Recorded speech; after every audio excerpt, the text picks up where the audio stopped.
A black boy from a rental apartment claiming his daddy's a four-star general? That's the most ridiculous lie I've heard in 23 years of teaching. Mrs. Patricia Whitmore doesn't whisper it. She announces it to the entire fourth-grade class at Jefferson Elementary. Then she snatches Lucas Hughes's carefully written assignment off his desk and rips it in half. The tearing sound echoes. She rips it again. And again. The pieces fall like snow onto Lucas's worn sneakers. You don't get to make up fairy tales about being special, Lucas. Generals live in big houses. Their children go to private schools. They drive expensive cars. Her voice gets colder. They certainly don't show up looking like, well, like you. 10-year-old Lucas stands there, frozen. His hands shake. Every kid in the room stares at him. She crumples the torn pieces and drops them in the trash. Pathetic. Have you ever watched a teacher destroy a child for being black and telling the truth? 2 hours earlier, Lucas Hughes woke up to his father's voice calling from downstairs. "Breakfast in 5, soldier!" The Hughes family lived in a modest 3-bedroom apartment in Arlington, Virginia. Close enough to Fort Myer that you could hear the morning bugle if the windows were open. The furniture was clean but worn. The walls held family photos, but nothing that screamed military family. No uniforms on display, no medals in frames, no flags or plaques. Security protocol. General Vincent Hughes didn't advertise what he did. In the kitchen, Lucas found his dad sitting at the table in jeans and a Georgetown sweatshirt. To anyone passing by, he looked like a regular father, maybe a teacher, maybe an office worker. His mother, Dr. Angela Hughes, poured coffee in her scrubs. She had an early surgery at Walter Reed.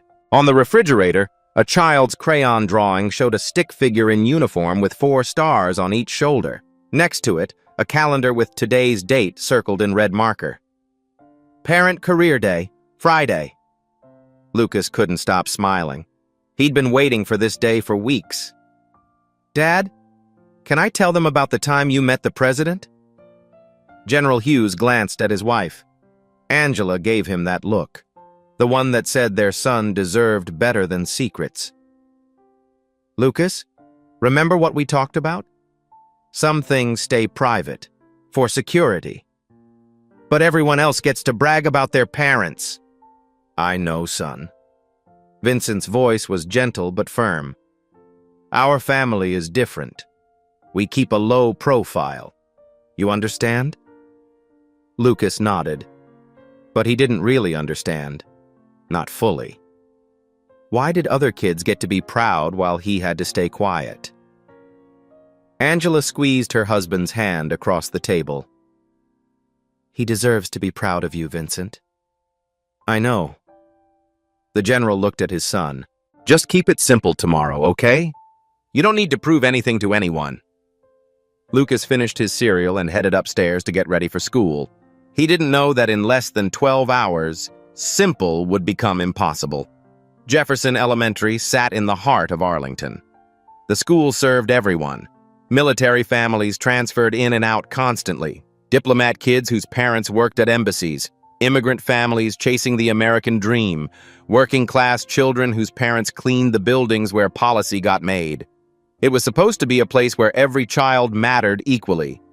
But Mrs. Patricia Whitmore had taught there for 23 years. And in those 23 years, she'd developed a very clear sense of who was telling the truth and who was exaggerating. Her classroom walls displayed the American flag, photos of her shaking hands with local city council members, and certificates of teaching excellence. She wore her flag pin every single day. She'd never served in the military, never lived overseas, never worked a day outside of comfortable suburban classrooms. But she knew what generals' families looked like, and Lucas Hughes didn't fit the picture. During morning announcements, Principal Hayes's voice crackled through the intercom. Good morning, Jefferson Elementary. Reminder that Parent Career Day is today. We're honored to have some very special guests joining us. Please make them feel welcome. In Mrs. Whitmore's classroom, the energy shifted immediately. Tyler Bennett, a white kid whose father lobbied on Capitol Hill, raised his hand. Mrs. Whitmore, my dad's meeting with 3 senators this week about the infrastructure bill. How impressive, Tyler. Her face lit up. Public service is so important to our democracy. Sophia Wilson, a Latina girl whose mother cleaned the Capitol building, raised her hand next. My mom works there too. She cleans the offices after everyone leaves. That's nice, Sophia. Mrs. Whitmore's smile didn't quite reach her eyes. Now let's open our textbooks to page 42. Lucas watched the exchange. He'd seen this pattern before. Some kids got praised, others got dismissed.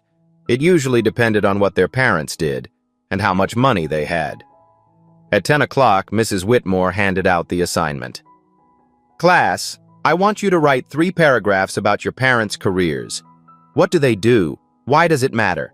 How does it help our community? She walked between the desks. Due before our guests arrive. Best handwriting, please. Students bent over their papers immediately. Lucas pulled out his pencil and began writing in careful block letters. My dad is a 4-star general in the United States Army. He has served our country for 32 years in places like Iraq, Afghanistan, and Korea. He helps make important decisions to keep America safe. There are only about 40 4-star generals in the whole military. My dad worked his way up from 2nd lieutenant. He says leadership means serving others, not yourself. My dad has been deployed 6 times. Sometimes I don't see him for months, but he does it because he loves our country. That's what makes his job matter. Deshaun Williams, Lucas's best friend, leaned over and whispered, Yo, is your dad really a general? Lucas nodded, keeping his voice low. Yeah, he just doesn't talk about it much. That's so cool. My dad just fixes cars at the garage. My dad says every job matters, Lucas whispered back. Your dad keeps people safe on the roads. That's important too. Deshaun grinned. Mrs. Whitmore appeared beside Lucas's desk. Her shadow fell across his paper. She leaned down and read over his shoulder. Her lips pressed into a thin line. Lucas felt his stomach drop. Something in her expression told him she didn't believe a single word. But she said nothing. Not yet. She just walked back to her desk and made a note in her planner. As the morning wore on, Lucas's phone buzzed in his backpack. The school allowed students to carry emergency contact devices. His was an old smartphone his parents could reach him on. He checked it during the bathroom break. A text from his mother. Dad's flying back early from Korea, landing at Reagan 3 p.m. tomorrow. He'll make career day after all. Keep it a surprise. Lucas's heart soared. His dad had been in Korea for 3 weeks. Some kind of strategic planning meetings Lucas wasn't allowed to know about. But he was coming home early. He'd be at career day. Lucas wanted to shout it from the rooftop. Instead, he slipped the phone back into his bag and returned to class. He didn't notice Mrs. Whitmore watching him from her desk. Didn't see the skeptical look in her eyes. She'd already made up her mind about Lucas Hughes. That boy was a liar. And tomorrow, in front of everyone, she was going to teach him a lesson about honesty. What she didn't know was that in less than 24 hours, a 4-star general would walk through her classroom door. And everything she thought she knew about Lucas Hughes would shatter like glass. The next morning arrived with unusual excitement at Jefferson Elementary. Parents began filing into Mrs. Whitmore's classroom at 8:30. A lawyer in a sharp suit. An architect carrying blueprints. A software developer. A chef in kitchen whites. A nurse still wearing scrubs from the night shift. Mrs. Whitmore greeted each one with varying levels of enthusiasm. The lawyer got a firm handshake and bright smile. The chef got a polite nod. The nurse got a quick, "Thank you for your service," before Whitmore turned to arrange chairs. Lucas sat at his desk, checking his phone every 30 seconds. His dad had texted at 6 that morning. Landed. Catching up on sleep. See you at school by 10. Proud of you, son. 2 more hours. Lucas just had to make it 2 more hours. Class! Mrs. Whitmore clapped her hands. Before our guests present, let's share the paragraphs you wrote. I want our visitors to hear how thoughtfully you describe their work." One by one, students stood and read. Tyler Bennett talked about his father's lobbying firm and the important bills they influenced. Mrs. Whitmore beamed.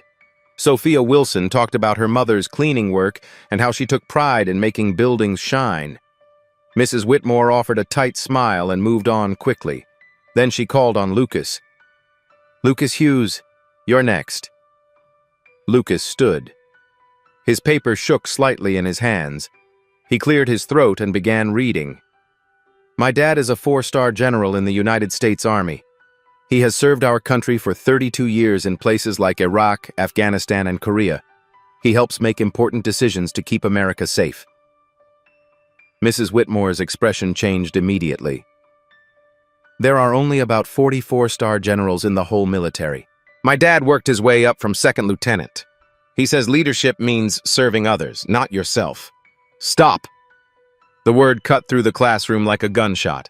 Every student froze. Parents looked up from their phones. Mrs. Whitmore stood slowly from her desk. "Lucas, come here, please." Lucas walked to the front of the room on shaky legs, his heart hammered against his ribs.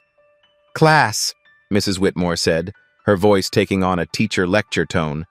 "This is a perfect example of what we call embellishment. Lucas, I need you to be honest with everyone right now.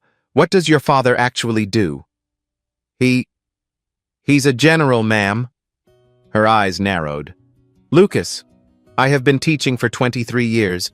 I have met generals. I have taught generals' children." She crossed her arms. "Generals do not live in modest rental apartments. Their children do not attend public schools in worn-out sneakers. Their families are well connected in the community.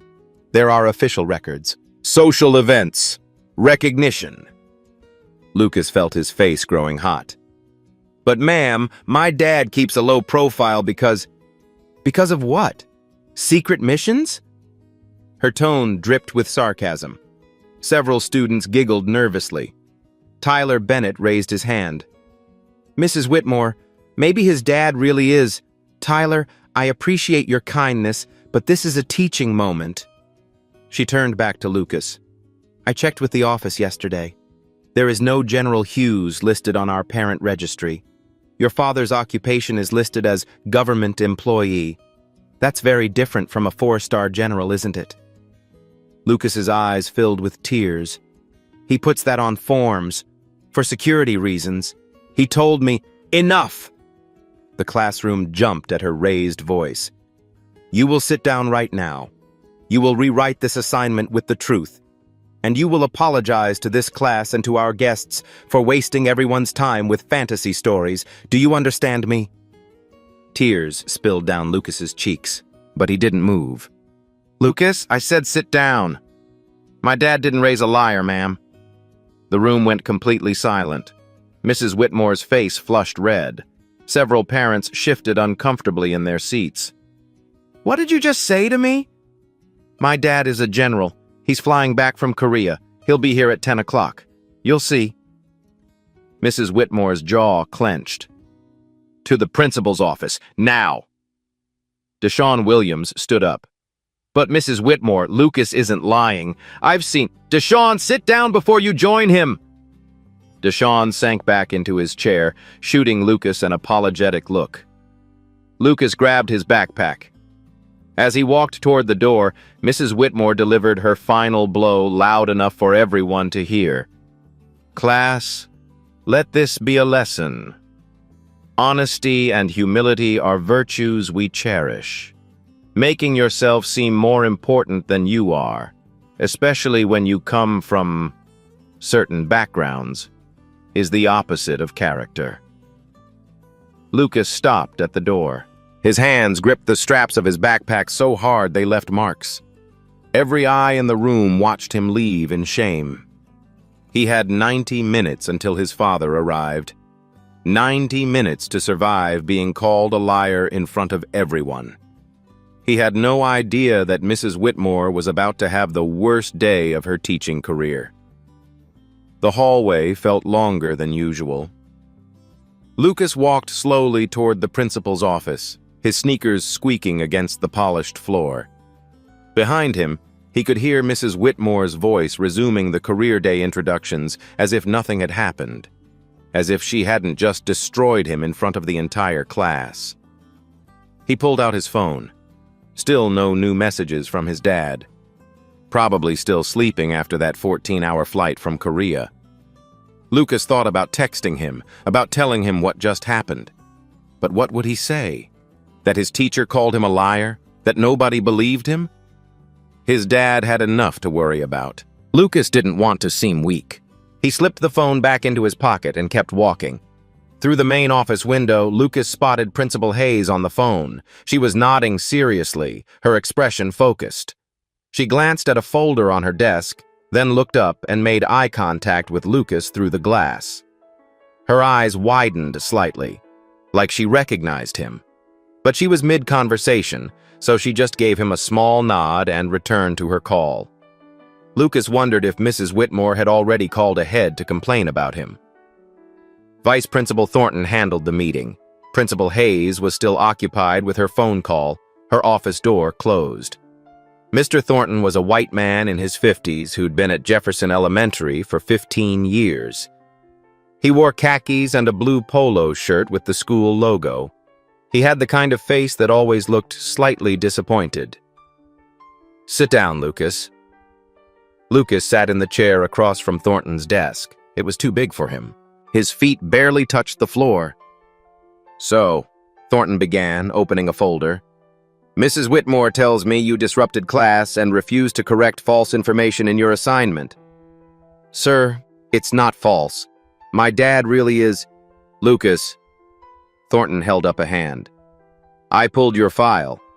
Your father is listed as Vincent Hughes, occupation government. That's what's in our system." "That's what he writes on forms, sir, for security reasons. He's not supposed to—" "Security reasons?" Thornton chuckled. Not meanly, but like an adult humoring a child's imagination. "Lucas, I understand wanting your father to seem important.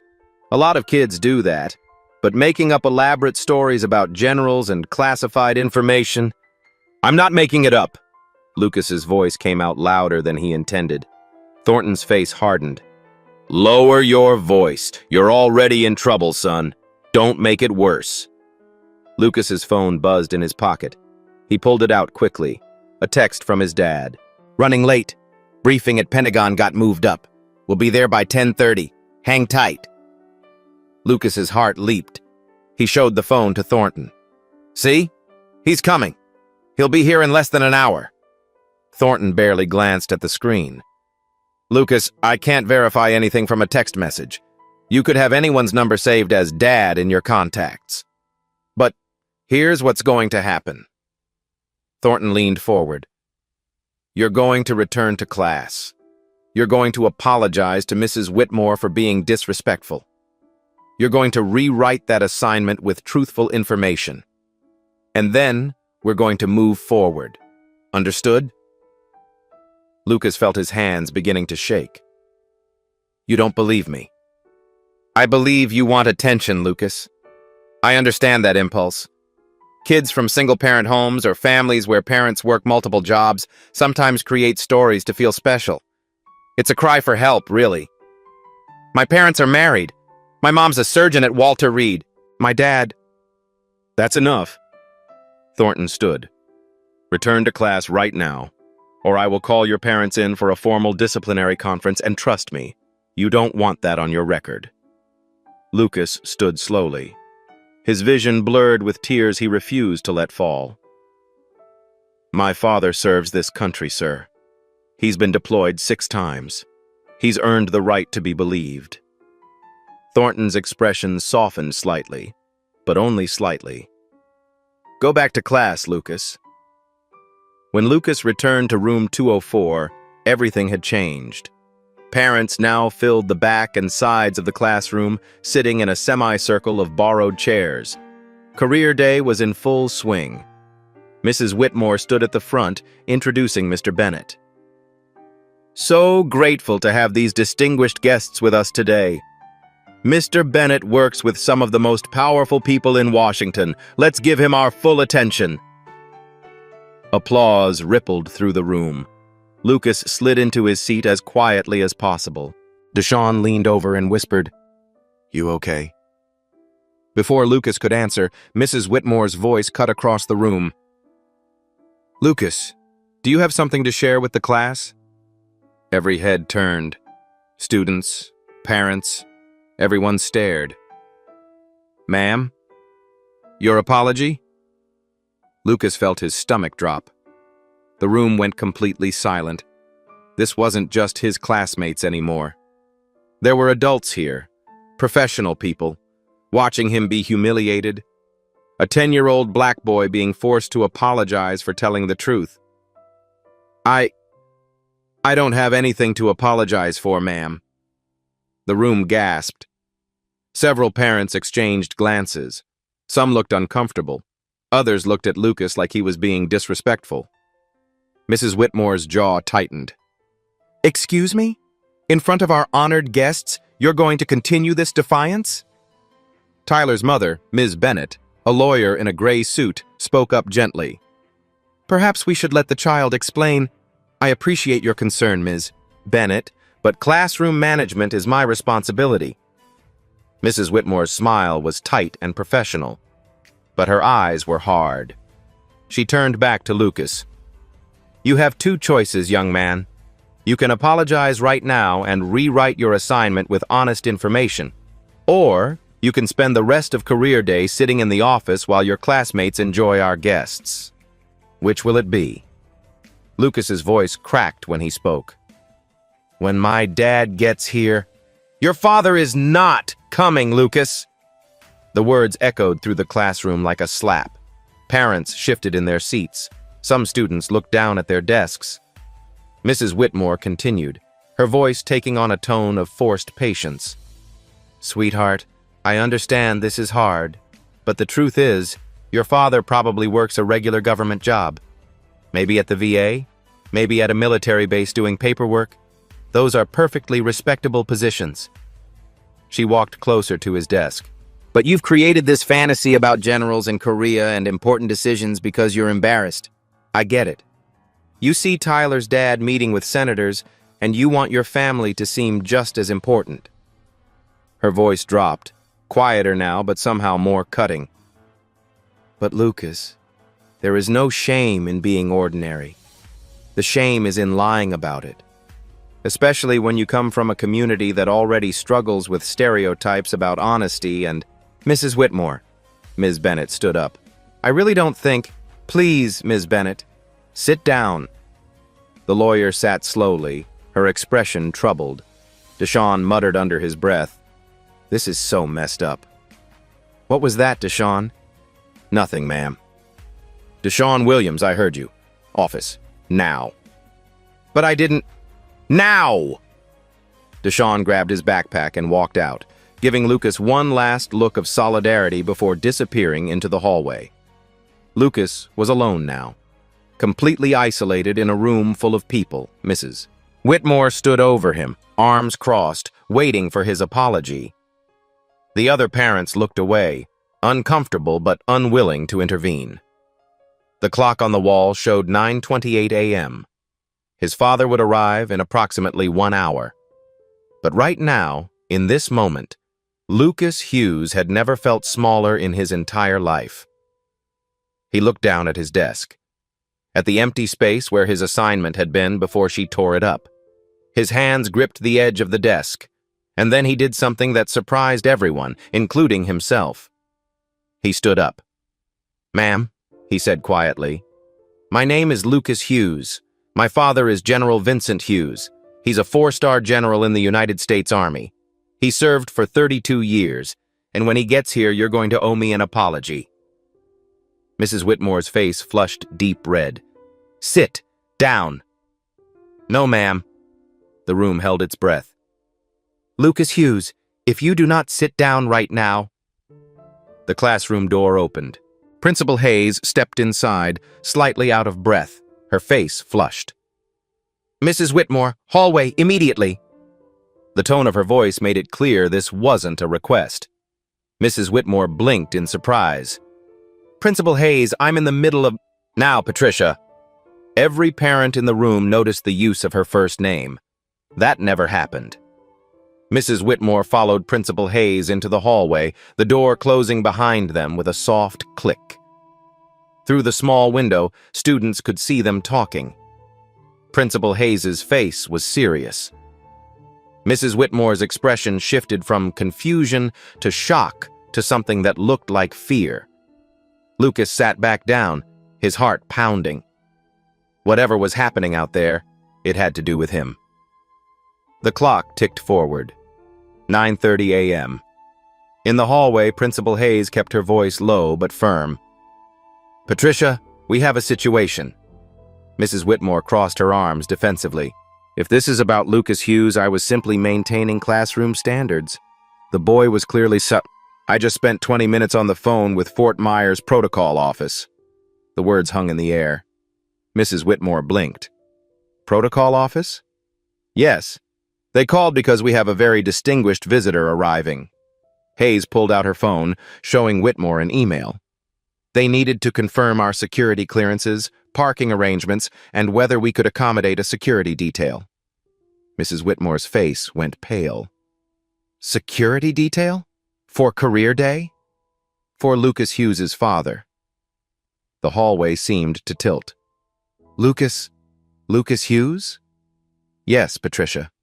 The 10-year-old boy you publicly humiliated this morning for supposedly lying about his father being a 4-star general." "Oh my God." "The boy you sent to my office? The boy whose assignment you tore up?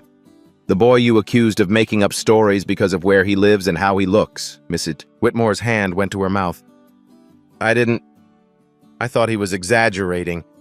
He lives in that modest apartment complex. The father isn't on any social registers. There was no indication. Because senior military officials maintain low profiles for security reasons."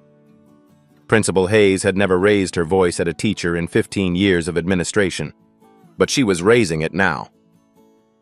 "I have spent the last half hour on the phone with a very polite but very firm aide explaining why a 4th grader was called a liar for telling the truth about his father's service. Do you have any idea what you've done?" Through the hallway windows, both women could see movement outside. 3 black SUVs pulled into the school's front circle. Men in dark suits stepped out first. Secret Service or military security, Hayes wasn't sure which. They moved with practiced precision, scanning the area. Then, from the center vehicle, a man stepped out. He was tall, dignified, and wearing full military dress uniform. The dark blue jacket was immaculate. Medals covered his chest in neat rows, each one representing service, sacrifice, campaigns. On each shoulder, 4 silver stars caught the morning sunlight. General Vincent Hughes had arrived. Mrs. Whitmore felt her knees go weak. Oh God, he's real." "Yes, Patricia, he's real. And right now, he's walking into my school to pick up the pieces of what you did to his son." Inside the classroom, students and parents noticed the commotion outside. "Is that the president?" one kid whispered. "Look at all those security guys!" Mr. Bennett, the lobbyist, stood and moved to the window. His eyes widened. That's a 4-star general." The room erupted in whispers. Lucas sat frozen at his desk. Through the window, he could see his father walking toward the school entrance with that calm, measured stride he'd seen 1,000 times. His dad was here, in uniform. Everyone was about to see the truth. General Vincent Hughes walked through Jefferson Elementary's main entrance like he was reviewing troops. Calm, measured, taking in every detail. The security personnel remained outside, per his instructions. This wasn't a military operation. This was a father checking on his son. Principal Hayes met him in the main hallway. "General Hughes, sir, I'm Principal Hayes. I want to apologize." He shook her hand firmly but briefly. "Principal Hayes, I appreciate you accommodating the short notice. I apologize for the disruption to your school day." His voice was professional, controlled, but there was steel underneath. I understand there was some miscommunication regarding my son's assignment. Behind Hayes, Mrs. Whitmore stood frozen, her face the color of chalk. General Hughes's eyes moved to her, not angry, just assessing. "You're Lucas's teacher?" Yes, sir, Mrs. Whitmore. General, I want to apologize. There was terrible confusion about... Confusion? His tone didn't rise. It didn't need to. My son was called a liar, in front of his peers, for telling the truth about his father's service. Where exactly was the confusion, ma'am? I didn't know. I had no way to verify. You didn't verify. He let the words hang there. You assumed. Mrs. Whitmore had no response. General Hughes continued, his voice quiet but cutting. Ma'am, I've spent 3 decades leading soldiers. One thing I've learned in that time, assumptions about people based on how they look, where they live, or what you think they should be. Those assumptions are usually wrong, and they're always dangerous. He adjusted his uniform jacket slightly. I've commanded troops in combat zones. I've briefed presidents and foreign ministers. I've made decisions that affected thousands of lives. But right now, the most important thing I need to do is check on my 10-year-old son who was humiliated for telling his truth. His eyes never left hers. Where is Lucas? The classroom door opened. Principal Hayes entered first, her professional smile not quite hiding her stress. Class, we have a very special guest joining us for Career Day. Mrs. Whitmore followed, looking like she might be sick. Then General Vincent Hughes stepped through the doorway. The effect was immediate. The room went silent. Not classroom silent, cemetery silent. Every parent stood without thinking. Mr. Bennett, who regularly dined with senators, actually straightened his posture like a cadet. Dr. Carter, the surgeon, placed her hand over her heart. The military families in the room recognized the rank immediately. 4 stars. You don't see 4 stars walk into an elementary school every day. Lucas saw his father, and everything he'd been holding inside broke open. Dad! His voice was small, broken, relieved. General Hughes's professional demeanor cracked for just a moment. His eyes found his son sitting at that desk, tear-stained and exhausted. He crossed the room in 4 long strides, not caring about protocol or appearances. He knelt down to Lucas's level, right there in front of everyone, and pulled his son into his arms. I'm here, Lucas. I'm here. I'm sorry I was late. Lucas buried his face in his father's uniform and cried.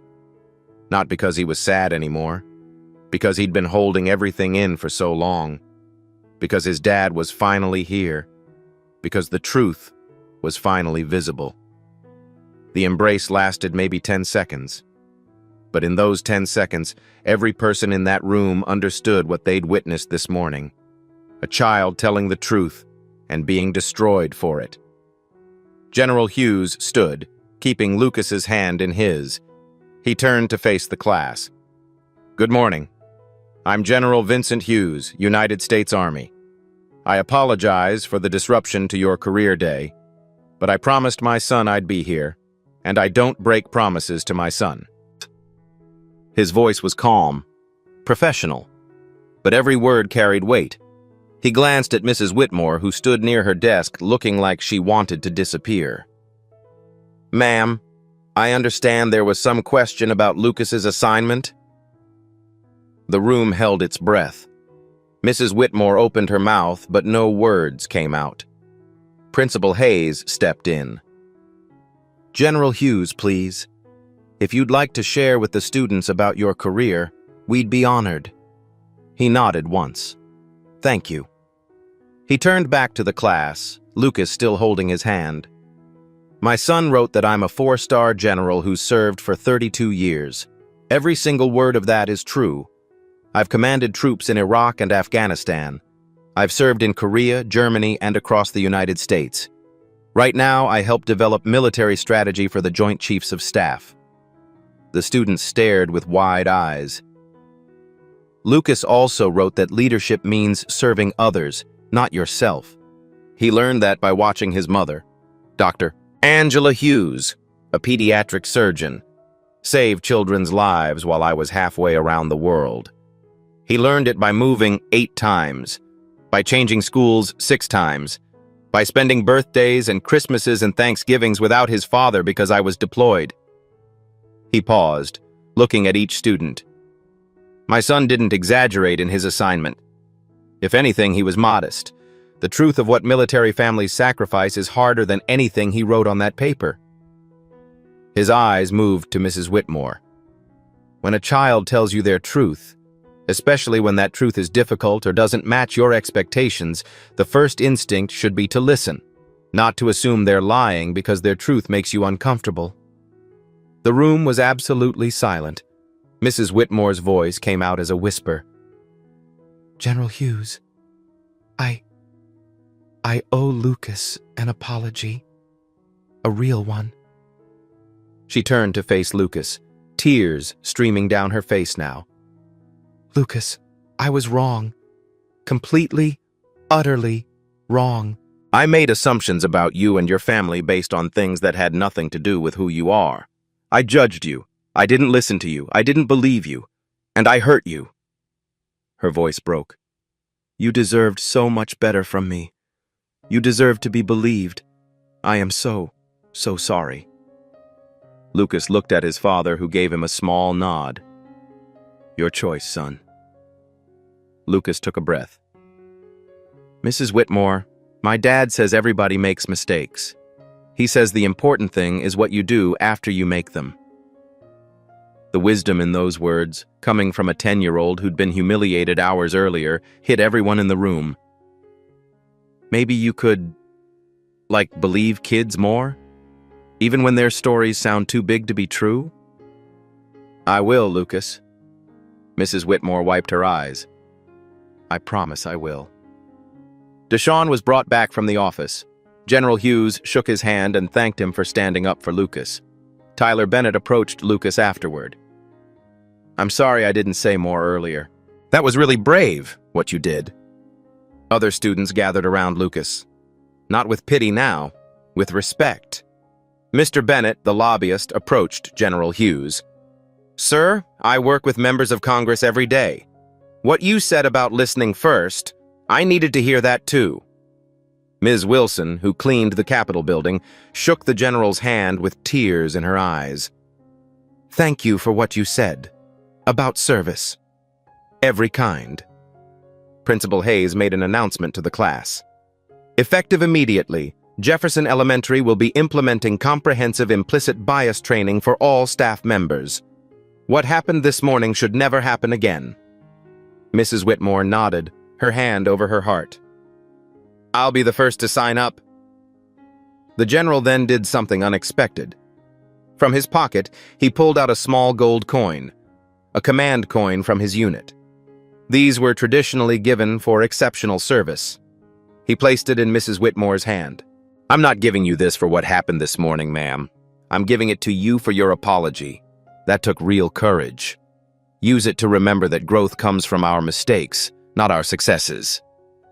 Mrs. Whitmore clutched the coin, nodding, unable to speak. For the next 20 minutes, General Hughes gave a presentation about military service, leadership, and sacrifice. He answered questions from curious students. He shared age-appropriate stories. He made every child feel important. And at the end, Principal Hayes suggested a class photo. Students gathered around the general. Lucas stood front and center, his hand in his father's hand, wearing the biggest smile of his life. That photo would be viral on social media within 48 hours. But right now, in this moment, it was just a son standing with his dad. Finally believed. Finally vindicated. Finally seen.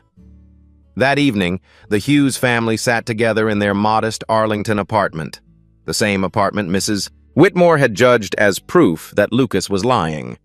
Dr. Angela Hughes had left surgery early when Vincent called to tell her what happened. Now she sat on the couch with Lucas tucked under her arm, still in her scrubs. General Hughes sat across from them, out of uniform now, back in jeans and a t-shirt, just a dad again.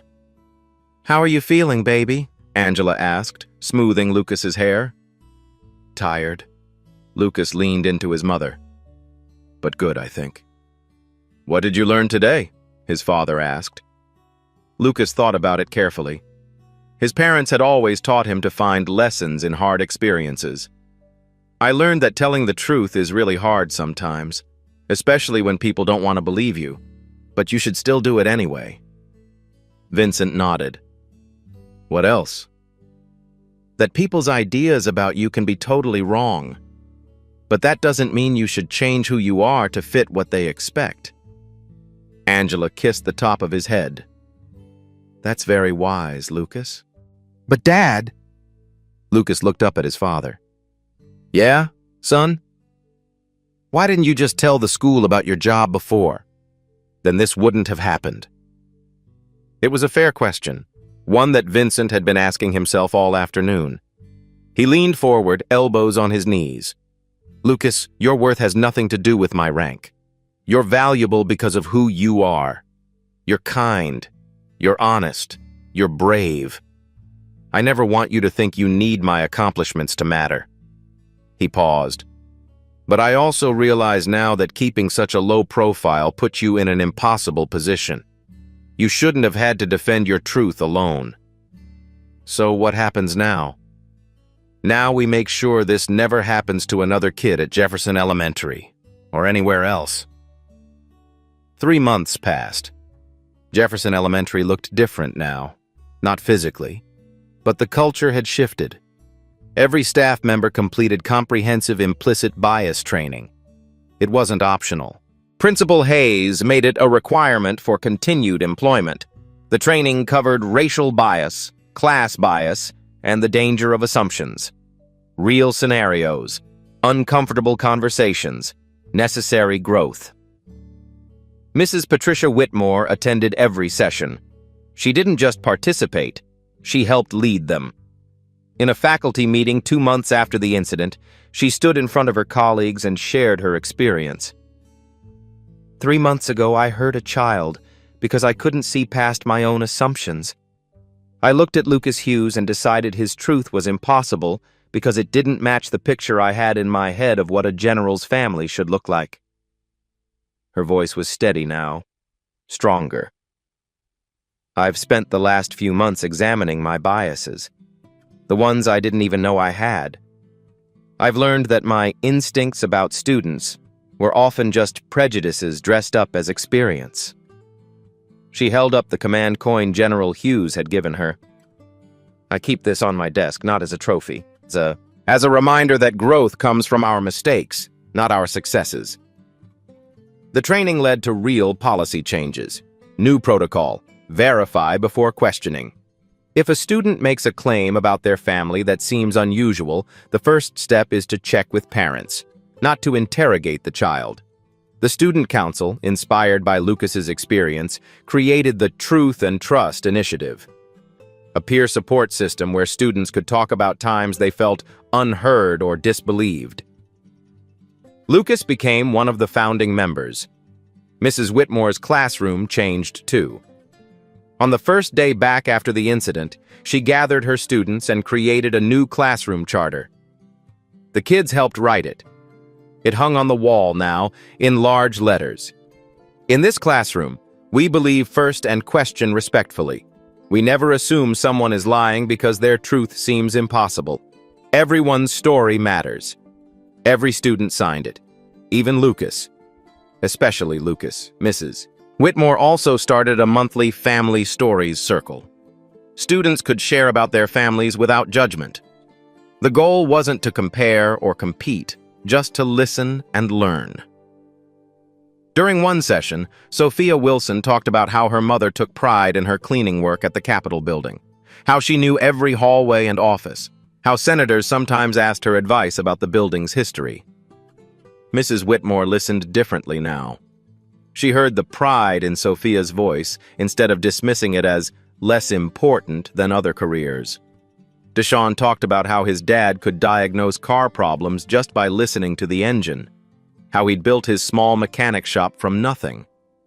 Tyler Bennett surprised everyone by saying his dad's lobbying job seemed less important after meeting General Hughes, that he'd started thinking about what service really meant.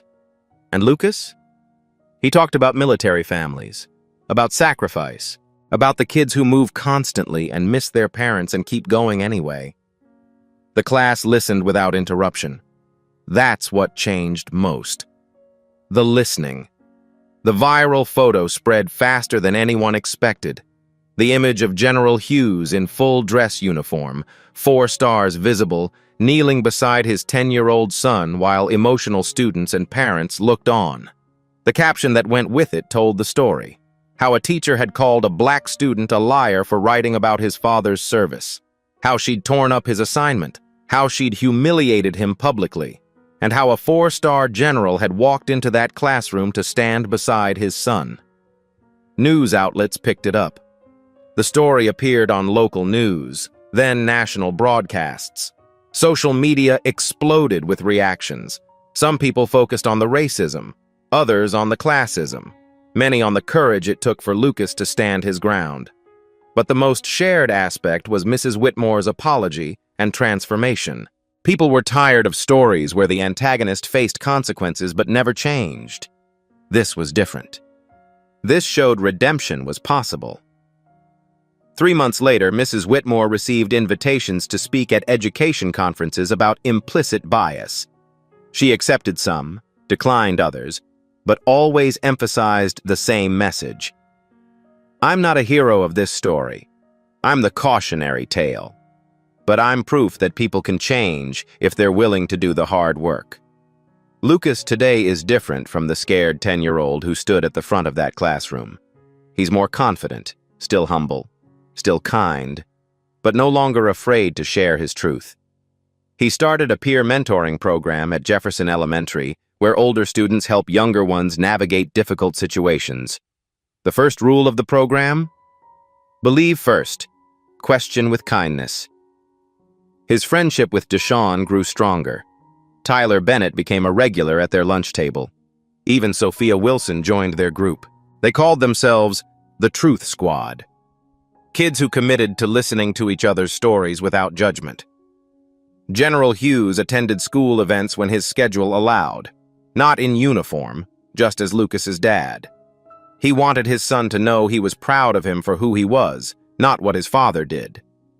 Dr. Angela Hughes continued saving lives at Walter Reed, but she made sure to attend every one of Lucas's presentations about military families. Because that's what this was really about. Not generals or ranks or positions, but a family that loved each other. And a son who learned that truth, even when it's hard, is always worth defending. The Hughes family went back to their quiet life, but Jefferson Elementary, and everyone who heard Lucas's story, was forever changed. Sometimes the bravest thing you can do is stand in your truth, even when the whole world tells you you're wrong, especially then. Lucas Hughes's story is one child's experience in one classroom in Arlington, Virginia. But it represents something much larger happening in schools across America every single day. Right now, somewhere, a child is being told their truth doesn't matter because it doesn't match someone's expectations. A black student is being questioned more harshly than their white classmates. A child from a working-class family is being dismissed because adults assume they're exaggerating. A military kid is being misunderstood because people don't see the sacrifice behind their calm exterior. And most of the time, there's no 4-star general walking through the door to make it right. So the question becomes, what do we do about it? The statistics are sobering.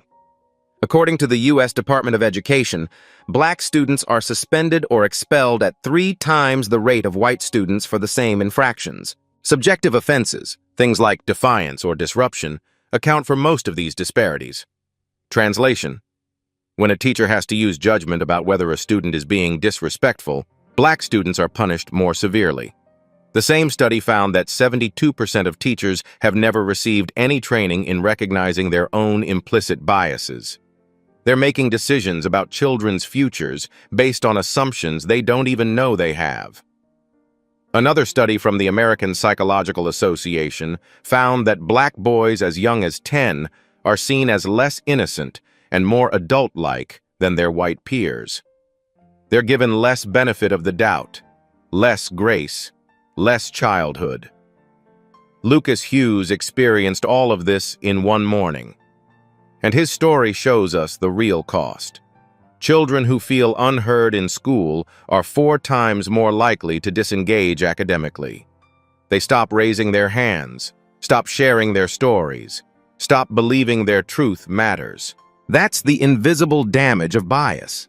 Not just the moment of humiliation, but the slow erosion of a child's belief in themselves. But Lucas's story also shows us something else. That change is possible, that people can grow, that systems can improve when we demand better. Mrs. Whitmore could have denied what she did. She could have made excuses. She could have blamed Lucas for being too sensitive. Instead, she did the harder thing. She looked at her own biases. She apologized sincerely. She changed her classroom and her approach to teaching. That doesn't erase what she did, but it shows a path forward. Jefferson Elementary could have swept the incident under the rug.